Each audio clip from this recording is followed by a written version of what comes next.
Hey! So I work in the operating room, and I just worked a 12-hour shift in the operating room, and I cannot afford my rent. I can't afford my rent. I can't afford gas. I can't afford groceries. I can't afford any of my endless other bills that I am responsible for because I am an adult. After working a 12-hour shift in the operating room. So you know what I have to do? I have to DoorDash, and it's 12:30 at night. After I've been on my feet in the operating room for 12 hours all day. I'm now out DoorDash driving. In case you were curious what the housing market is like right now, my husband and I found a house that we absolutely loved, kind of a dream for us, on Thursday. We went and looked at it on Thursday. Put in an offer 10 grand over asking on Thursday. They had multiple offers already on Thursday. They decided, because they knew a bunch of people were going to be interested, to wait until Sunday, today, to do best and final offer, which means we had to put in our absolute best and final offer.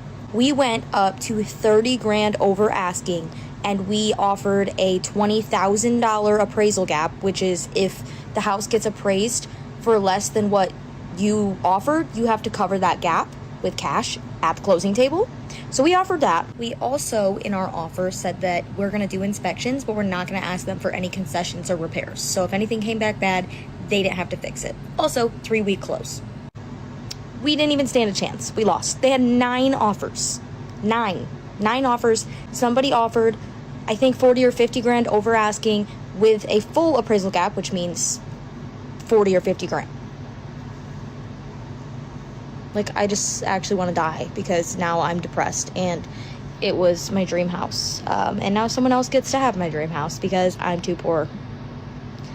I love my life. What's the cost of a 1-bedroom where you live? Because if you're like the residents of Atlanta, Georgia, it's becoming increasingly unaffordable. I made a previous video about this where the average rent in Atlanta is $963. I should have clarified that's per person. And so when you take 2 people needing to have roommates now, the age group of 45 to 64 is increasing at a rapid rate over the last 20 years. They're basically bringing to the table about $810 on average.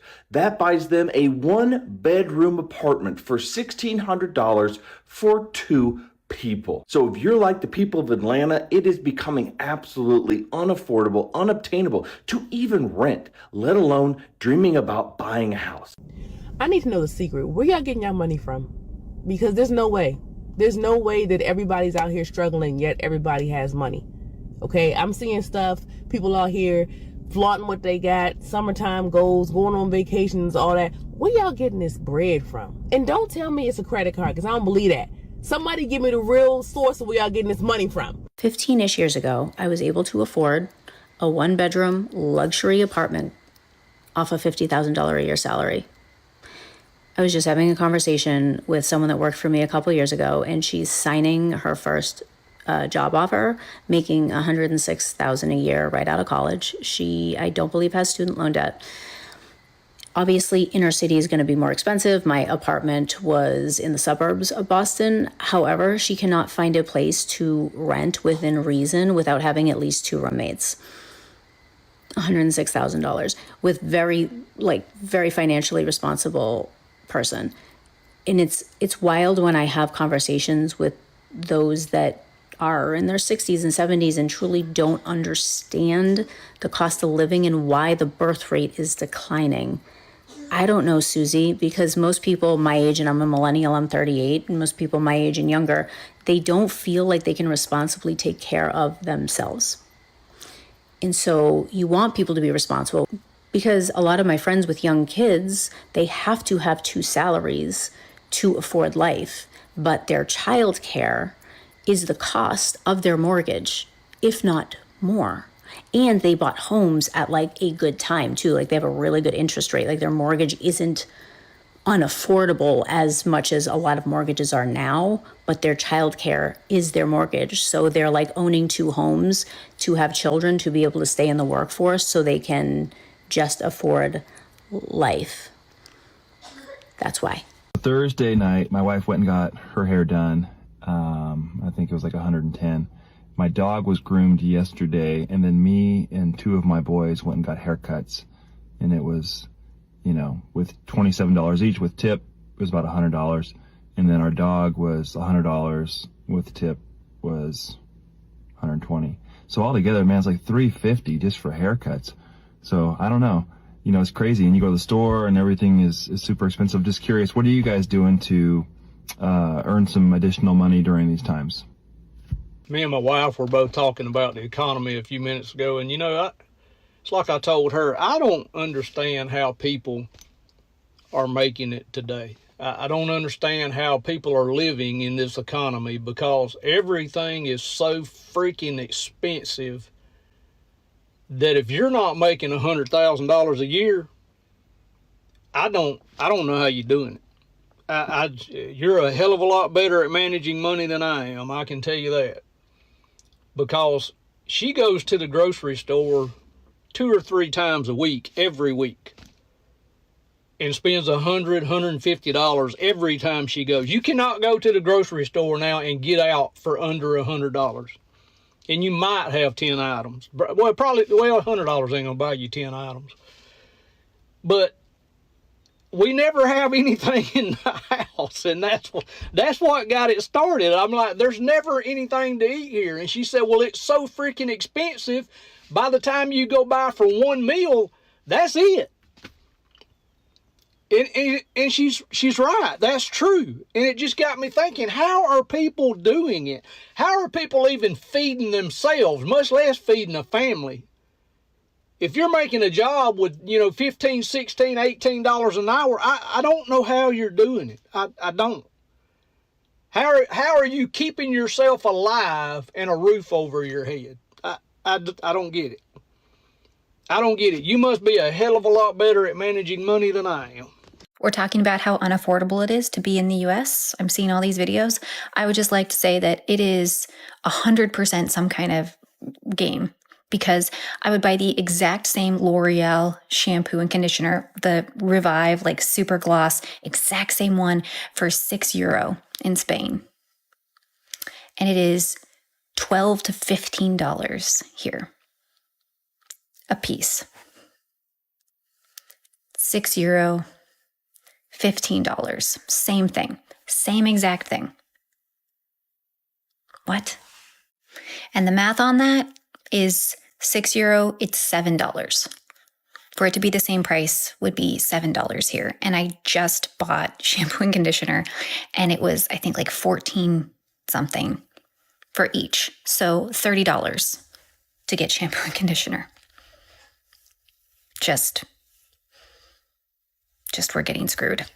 The biggest recession indicator to me is that folks can't even afford to live in trailers anymore. Do y'all remember when that used to be for poor folks? Like, you used to get bullied if kids found out that you lived in a trailer. Don't let them find that shit out. They're gonna call you poor, trailer trash, all types of shit. Nowadays, that's the American dream. It's like, God, maybe one day I'll be able to afford a trailer. Maybe if I just pick myself up by my bootstrap and I work real hard, maybe I'll be able to afford a single wide. We have lost the plot entirely. I was on Facebook Marketplace. They wanted $50,000 for a 1980 single wide in a trailer park, plus $800 a month lot rent. Are you smoking? What? It gets to a point, like, ain't no way.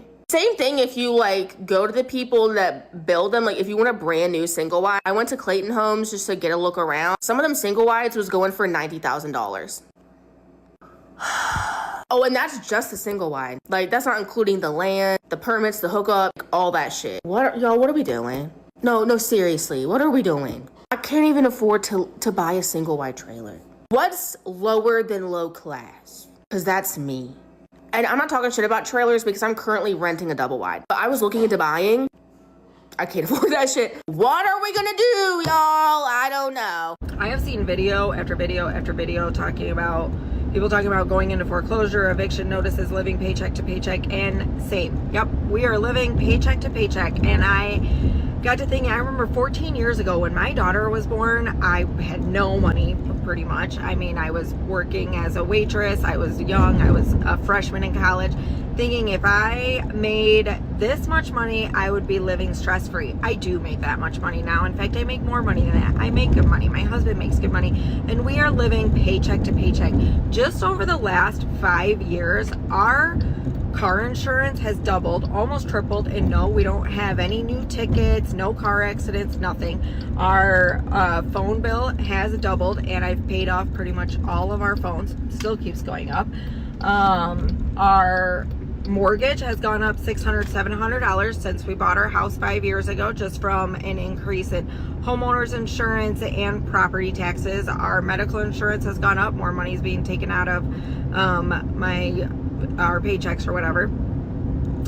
Grocery bills, can't even fathom how much more it's gone up. At least $600 a month. Like, this blows my mind. Like, we worked our way from the bottom to have like these really nice careers, thinking like, oh, this is it, like we finally made it, and we are still living paycheck to paycheck, like, and barely making it, literally stressing out about finances all the time. If this was 20 years ago, we probably would have been considered upper class, or I know we would have been considered upper class, and now we are literally barely hanging on. Like, it blows my mind, and I don't understand how this is okay in any way. And all I can picture is like these billionaires sitting up in their like little offices and just like laughing about how poor we are. I don't know. I'm so mad and frustrated, and after seeing so many videos of people losing their houses and apartments and cars, and like, how is this okay? How is this okay? And the government, everyone's just like, yeah, it's cool. Well, we're millionaires. It's fine. I feel like we are not panicking with how quickly and how steeply this economy is going to crash and diseases are going to run rampant. Like, I still cannot believe that tap to pay works. We have this entire credit system, this entire economy is built on buy now, pay later, buy now, pay later, buy now, pay later. And at first it's designed as a good thing. It's people want to get a house which they can't afford with the money that they earn from their drugstore, so the bank will give them a small loan with a small interest rate, and they'll pay it back over time, and everything will kind of square away. And now we've turned everything into that. That's why this is going to be so much worse than 2008. Because 2008 was only housing. That's the crazy thing. We talk about how 2008 hit all of these different sectors of the economy, but it's just because housing went down. It was because these banks and these subprime mortgage-backed securities that people, the entire thing, they were just giving out bad loans to people who would never ever pay them back. So they're giving 5 loans to somebody who makes $20 an hour for 5 different houses. That's the Big Short. That's the entire thing. Now that's everything. Now that's the entire economy is built on that. And that's what's so crazy when you think about how far this is going to crash. Like, boomers are still saying, you know, we know a recession is coming, but you got to keep your money in the market, because like when the market returns, and it always does, you're going to want to get those gains. You know, you want a dollar cost average, but it doesn't work if there's no money.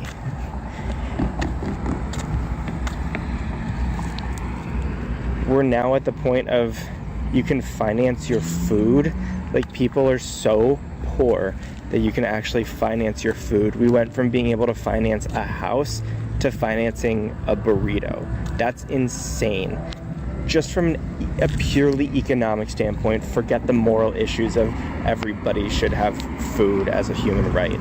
We're so far past that. The unemployment rate is 4.2% or 4.9%. Like, give me a break. 96% of people are employed.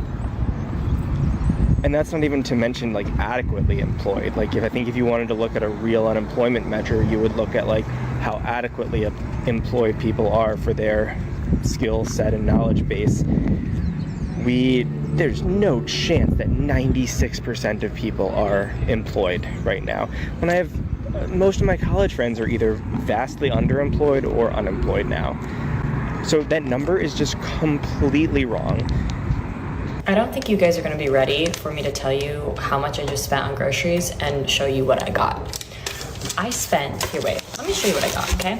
Sour cream, salsa, cheddar cheese, turkey bacon, taco shells, 2 bags of tortilla chips, because they were like, buy one get one 50% off, okay? So there's some deals in here. 2 things of salsa packets, these are like $1 each. Sourdough bread, tortillas, a frozen thing of riced cauliflower, baby spinach, and kind protein bars, okay? This is it right here. Let me flip the camera around. This is what I bought. Right here. Okay? This is it. This is it. This cost me $75. Oh, and I had $2 off because I'm a frequent shopper. Yep. You know what's crazy? I'm paying $2,300 to live in my house that I own with my husband a month. And we just got a letter saying that we, starting November 1st, are going to owe $330 more a month because of property taxes. So for our almost 1,800 square foot house, we're going to be owing $2,600 a month. It's absolutely insane. I don't know where to go anymore. I have no home. I have no home. I don't even know where to go anymore. All I keep doing is driving back and forth on highways. We spend all our time in the car. I can't even cook for him anymore because it's getting colder outside. I try to do my best, but where am I going? Where am I going? I'm either driving to a friend's cabin, which is 3 hours away, or I'm driving to a campground, which is $38 a night and has a shower. Either way, I'm spending money.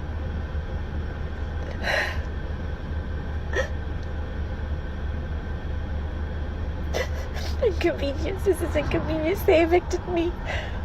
I was just starting a new business. Hoping to build a financial future, and now all that debt I'm carrying with me too. Crazy. City of St. John's. We are living in a retirement nightmare right now with so many people facing homelessness.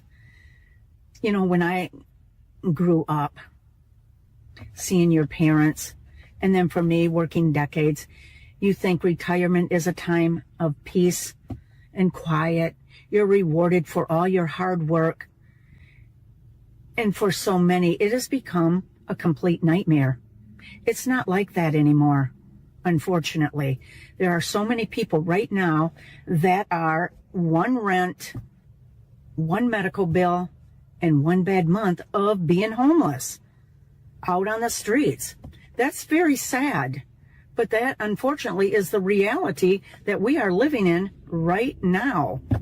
I grew up believing that after working really hard for years, and everything would be fine. You know, you're putting into your 401k.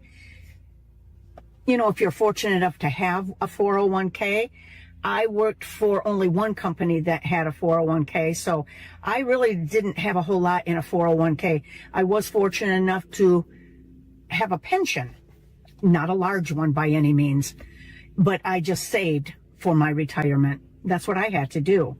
So that's what we're thinking, that everything was great. You know, a lot of people get that when you retire, people are taking all these beautiful vacations and they're walking through the sand on a beach with their margaritas. For the most part, most people aren't doing that. Most people wish they could do that, but most people are not doing that. And so many people right now are having a hard time with the housing costs, the groceries, the insurance. We're being taxed to death. So you're going to see people that are not always going to tell you how bad they're struggling. I get it. They're proud. I get that. They're embarrassed as to where they're at in life. They're going to feel like they failed. They didn't do enough to prepare themselves. I I didn't always do enough to prepare myself. But you're going to find people sleeping in cars. You're going to find people staying with other family members or going from place to place. Can you imagine being in your 60s and 70s and you're not sure if you're going to have a home to go home to next month? I can't imagine that. I am very blessed that I have a home, and maybe I bought at the right time. I don't know, but it's affordable. I feel thankful that I'm where I'm at, but I feel so bad for some of these people that are one rent away from losing everything. I get that. But I've never been in their shoes. So, but I don't want people to blame themselves because it's not your fault. The system isn't built to protect us in today's world. It's just not. I just want to know if anybody else's insurance is as crazy as mine is. I just got my renewal for the coming year, and my auto policy is up another $500, and my homeowner's is up $800. I'm just supposed to magically find an extra $1,300 laying around? This is really freaking ridiculous. Like, how are people living anymore? So here's a situation that my family and I are in. My husband is a government employee, and he works for the state police. He also owns his own computer business, and he gets about 15 hours a week. He also bartends when it's available, but right now in our town, the bar is very dead. It's not busy like it is in the summer times.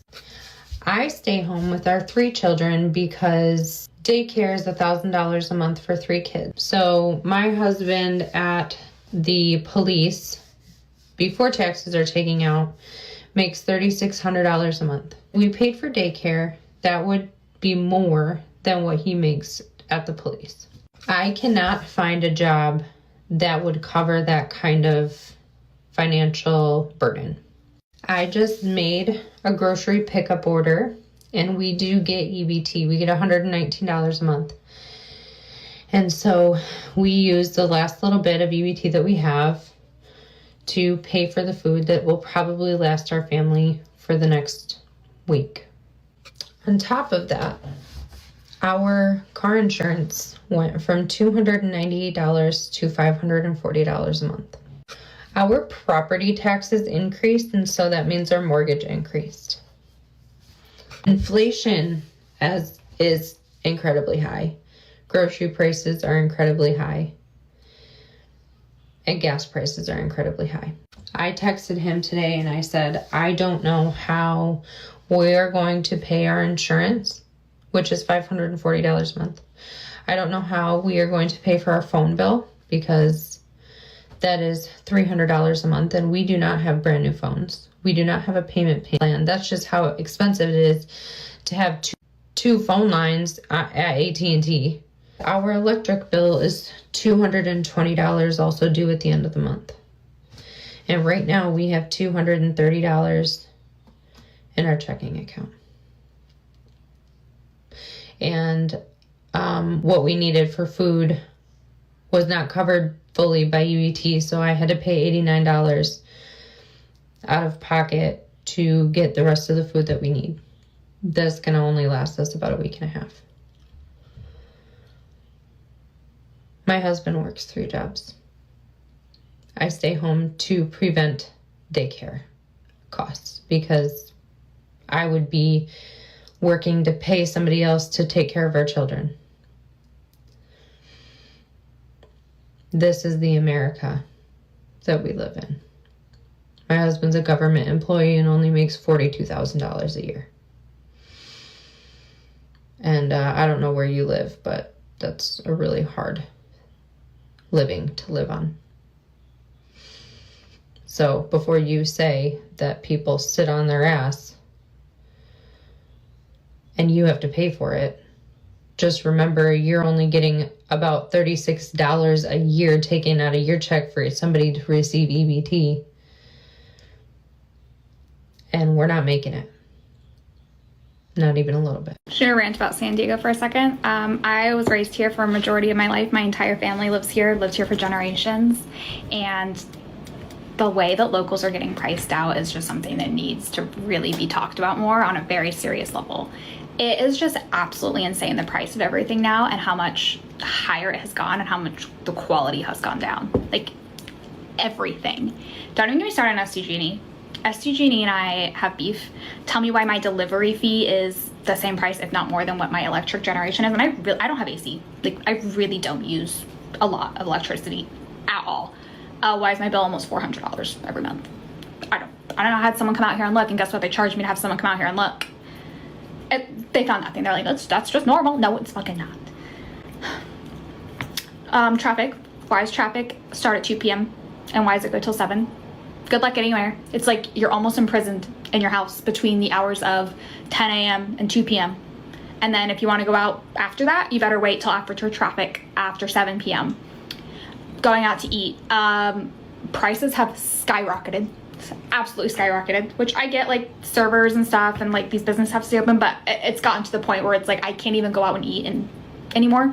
It's just so much money. And the quality has like significantly decreased.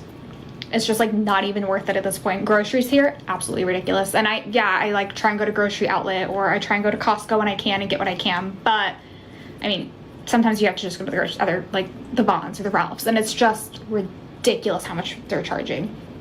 And then don't get me started on like gas, $5 a gallon, absolutely ridiculous. Rent. I live in a house, I've lived here for almost 6 years, so I'm very grateful that I have this price that I've been paying for almost 6 years, which is like unheard of. But if I were to pay the price that I'm paying now, if I had to go move, I'd be living in a studio or a 1-bedroom apartment. It's just absolutely ridiculous how much everything is. And I said, I grew up here. I know San Diego's always been expensive. Like, it's always been really pricey. I get that, but it's just to a point now where it's like, you cannot sustain living here. My parents had a house in Escondido when I was growing up, and it was a very nice house. They were blue collar workers, both of them were. Tell me why the mortgage was less than what I'm paying now for my house. That is a third of the size and a way less nice area. Tell me why. Jobs now in San Diego, they still think that like, oh, you're living in San Diego, you'll take the pay cut to live here. Okay, and that's just not sustainable anymore. That's just not, like, my boyfriend does blue collar work. Tell me why, if he was looking for a new job right now, he was seeing jobs starting at $20 to $23 an hour in San Diego.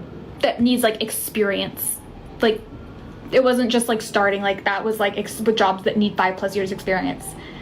It is absolute insanity. If you work in corporate, I hate to break it to you, but they don't care about you. I was laid off 2 days after I was given a $10,000 raise. And also I was working on this big project that we were soon to be launching. And also I was close with my boss. He told me, your job is safe. Nothing's going to happen to you. And it did. No matter what they tell you, no matter the amount of money they give you, they can let you go at any time. And it is a terrible thing that they can do that. I could never do that to somebody. Don't get me started on the friendships at work. Your friendships, people that I thought I was so close with, people that I've traveled with, people that I thought were some of my best friends, haven't even called to reach out, nothing. So don't put your blood, sweat, and tears into a company, into people that just aren't gonna care. They don't care. They're laying off the recruiters. They are laying off the recruiters. And if you're not a recruiter like me, and you're not living and breathing on LinkedIn, you're probably not seeing this. But the majority of people that I'm seeing recently laid off are the recruiters. And you know what that means? That means they're not hiring. We're not hiring. And they are going to tell you that it's because this work is being replaced by AI, but we are not there yet. not collectively. We still need recruiters, and they're being laid off in massive numbers. And I have not seen this since 2008, when things were really bad. I made a video about this several months ago. I saw this coming, but this is a 5-alarm fire. They are not hiring, they are firing recruiters. That is a very bad sign. Bye. I am so sick of looking for a job in the United States during late stage capitalism. I have applied to dozens of jobs in all different types of industries, and I have heard back from one company. I had a 2.5-hour interview with them, and they said, we would love to hire you. It was a bartending position. It was a privately owned business. They said, we would love to hire you. I'm going to contact you in a few days with your start date, and we'll have a meeting with the other employees. It'll be great. That was 10 days ago. I have not heard a thing. And the thing is, I shouldn't have to reach back out to them. I already had to reach back out to them multiple times while scheduling the interview itself because they dropped the ball. I shouldn't have to babysit the people who are going to employ me. And you know what? An overwhelming majority of the jobs that I applied to weren't even real jobs. They were just fishing for information. There was another bartending job I applied to a chain steakhouse. I'm not going to say which one, but it's a pretty easy guess. I applied 2 weeks ago. I saw that same job ad reposted today, so I called them and I said, hey, I applied 2 weeks ago and I haven't heard anything. Just wanted to see what's going on. She said, oh, and I quote, we don't really hire bartenders off the street. Okay. She said, our corporate office puts those ads out just in case. Okay. Then she said, go back in and apply as a server and you'll be sure to get a phone call from us. A phone call from the manager. That's you. We're speaking right now. Why don't you set up an interview with me now? No. I can't see your application that you already put in, the bartending resume. I can't see it. Then where the did it go? I am likely going to get in some trouble for this, but I'm going to go ahead and say this anyway. I caught a clip today from one of my favorite podcasts. I'll link them in the comments. They were chatting with a gentleman named John Lee, and he dropped a bomb. He called the return to office push a quiet layoff. Are you effing kidding me? That hit so hard. I mean, think about it. Think about it for a second. During COVID, many companies massively overhired. Now, instead of cutting loose the talent, they're quietly pressuring people back into offices under the guise of restoring culture. Here's the real kicker. 73% of companies will require employees to be back in the office 3 or more days a week by the end of 2025. That's nearly 3/4 of businesses turning attendance into a subtle form of downsizing with no official layoffs. Meanwhile, employees are reminded that remote, which, by the way, consistently drives up retention and productivity, is on its way out. Companies are reclaiming control of bodies, not necessarily delivering value. It's a strategic squeeze, not a refocus. This isn't about boosting performance. It's about trimming staff without triggering an HR mess. And if you're hearing more chatter about, we're an in-office culture, then talking about your compensation, that, my friend, could be your warning. So if your company insists you're back 5 days a week or they're dangling incentives for FaceTime, pause and ask, is this a culture reboot or a quiet exit strategy?